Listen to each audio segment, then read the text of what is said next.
up with you, like, I have your number, so. And then they wonder, they're mystified,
Great call.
He took down with his range. You can see him landing, you can see him top of that.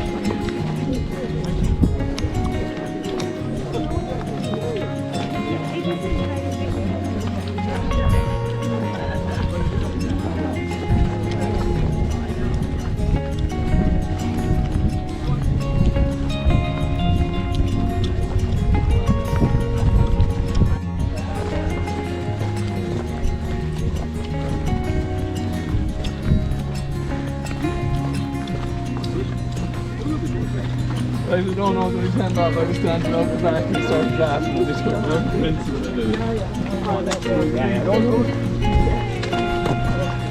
That's fine, that's right.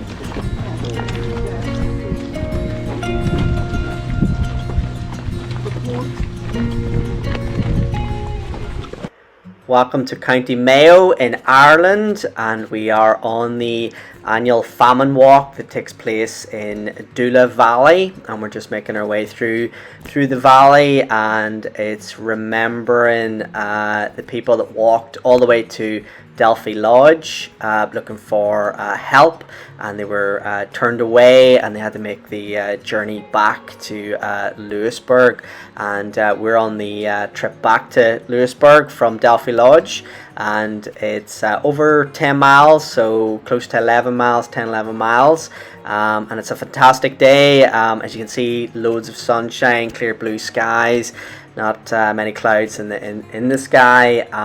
But the day that they did it, it was raining, stormy, and very cold. So completely different weather to what we did it in. So this is the part in the walk where we're all getting very spaced out. So as you can see, we're all kind of single file, bunched up in small groups. And whereas at the start of the walk, we were all together.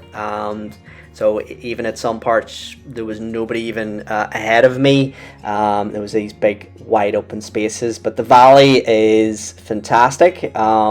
You pass these couple of lakes, and then you're into the expanse of the valley, making your way back across the County Mayo scenery back to Louisburg.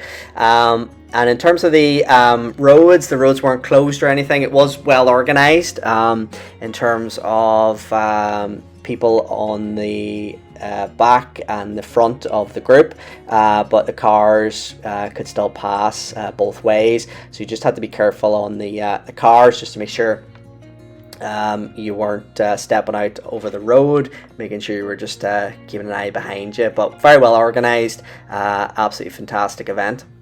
Now the weather was intensely warm. This was 2-3 in the afternoon, so we didn't start off until mid-afternoon, but this was an extremely warm day in County Mayo and across Ireland that particular weekend.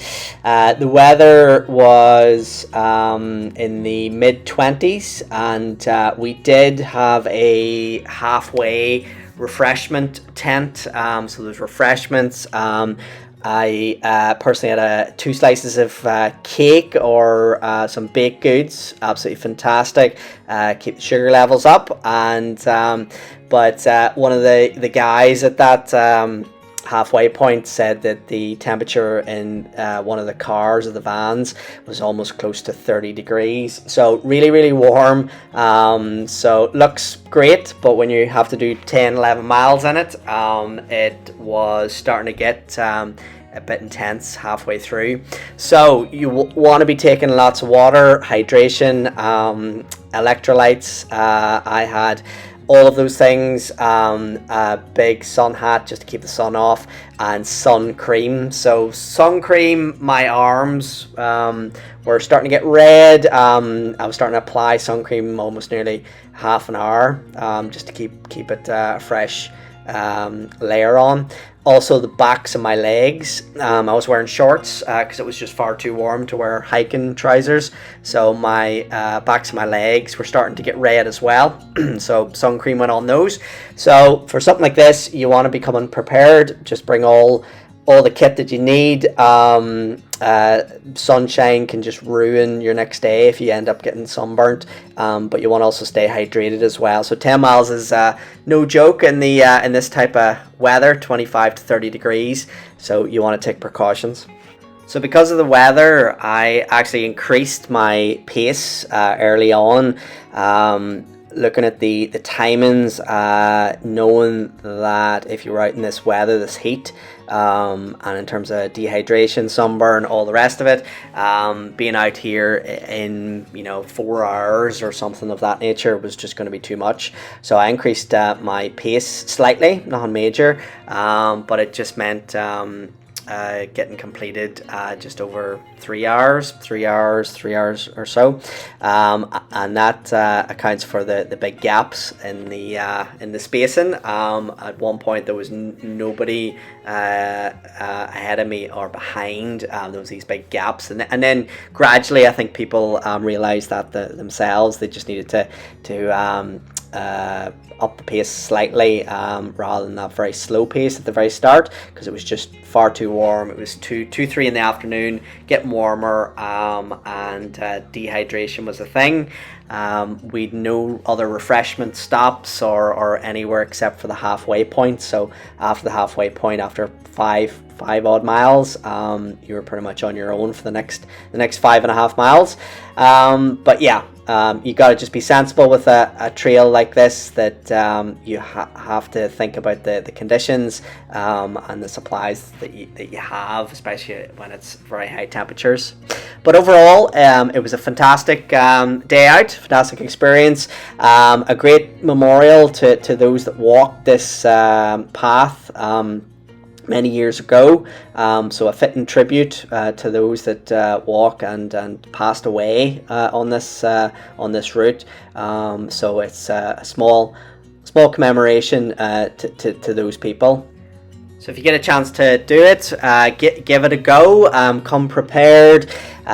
Spend a weekend in County Mayo and think about all of that history. It's a great historical walk in the circumstances of what happened in that valley. But come prepared. Sun cream, sun hat, all the gear. It is all on a road, so you got to be prepared for traffic and putting in just over 10 miles just on a hard road. So come prepared. Bring the proper gear. Have a great day out. I met loads of people, loads and loads of different people, loads of different characters. Some great chats with loads of people as well, and everybody just coming together for that one day was absolutely fantastic. So give it a go. It's definitely a unique hike because it's got that historical context, but it was an absolutely fantastic experience. So one that I'll always remember, and if you get a chance, get the opportunity, go for it.